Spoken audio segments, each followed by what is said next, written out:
All right, we're checking out this car for a customer that just purchased it. It's a 1964 Dodge Dart convertible. And we're just going to point out some of the things that are concerning us and that we don't like about the car. We'll start at the back where we have large rust holes in the floor. We got some tailpipes that aren't properly hung. The pipes run under the axle when they should be over the axle. If you look in the back panel here, you can see where we got a large dent right here.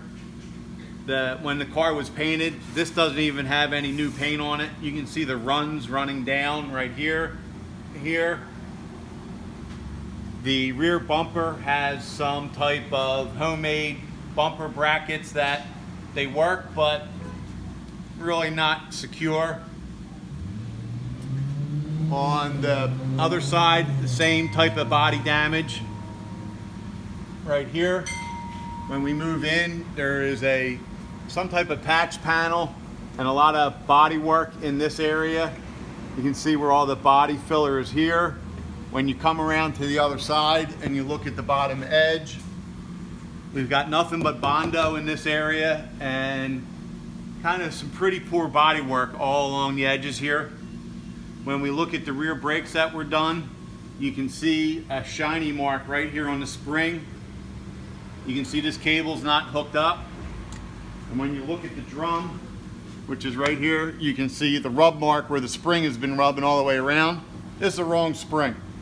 If you look in the wheel well area, you can see where there's a lot of fresh mud.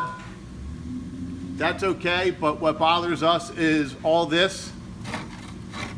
Someone has painted and undercoated on top of the mud. So we really don't know what's under here other than a lot of mud. I don't know why someone would paint a car when there's nothing but mud in the wheel wells. So when we move back over to the other side, again, we've got a lot of body work, cracking, and unfinished, unprepped body work. In the quarter panel, this is all Bondo in this area. We have the same problem with this spring where it is rubbing and it has the equal rub mark inside of the drum right here. The drive shaft itself, you can see right in here, this piece is loose and the drive shaft hasn't been tightened. This bracket, the strap needs to be tightened up.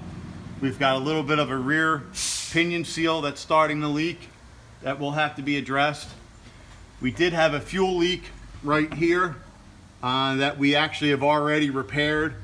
This fuel hose is supposed to be 5/16 in diameter. Someone had a 3/8 hose on it and it wasn't clamped properly and it was leaking. We already had to do that just to stop the fuel leak.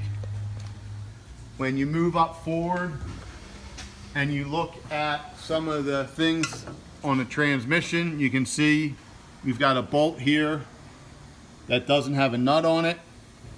That is a transmission cross member. It needs a nut there. There on the shifter linkage right here, someone has put in some type of trim nail to hold the shifter linkage in place, which isn't very good. We need to put some new clips and some bushings on the shifter linkage. We also have another missing bolt right here on the cross member. This is what it should look like right here. When we move up to the front of the vehicle, we've got a brake line that is run underneath the frame and touching the exhaust and installed incorrectly and held in place by a zip tie. Not sure what this is doing here. While we're in the front, you can see oil running out of the front shocks. The front shocks are leaking. They're going to have to be replaced. When you look at the front brakes, we've got a broken spring right here. We're missing the self-adjuster cable. We're missing the self-adjuster lever. And you can see that this is not installed properly as well. When we move over to the other side, you can see where the cable is and this adjuster. It's not incorrectly, but this is about what it should look like. And then you can look at this brake line here and see how it comes up and over and the rubber hose goes through. This is the proper way it should be. Someone has done this line and it's okay. We have already had to replace the starter.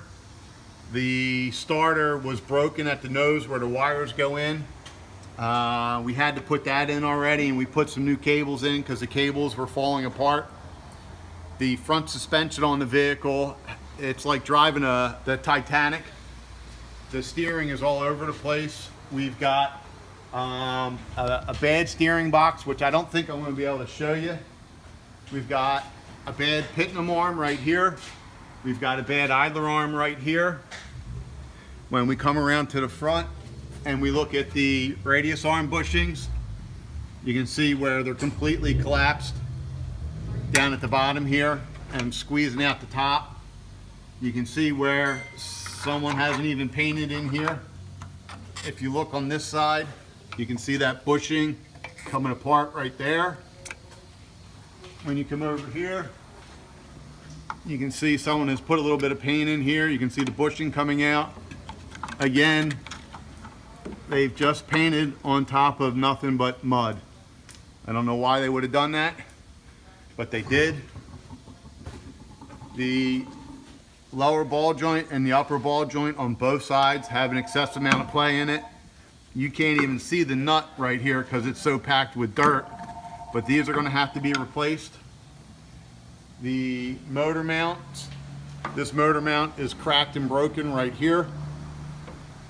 The bolts were completely loose on both sides. We have gone ahead and replaced some bolts and tightened them up already.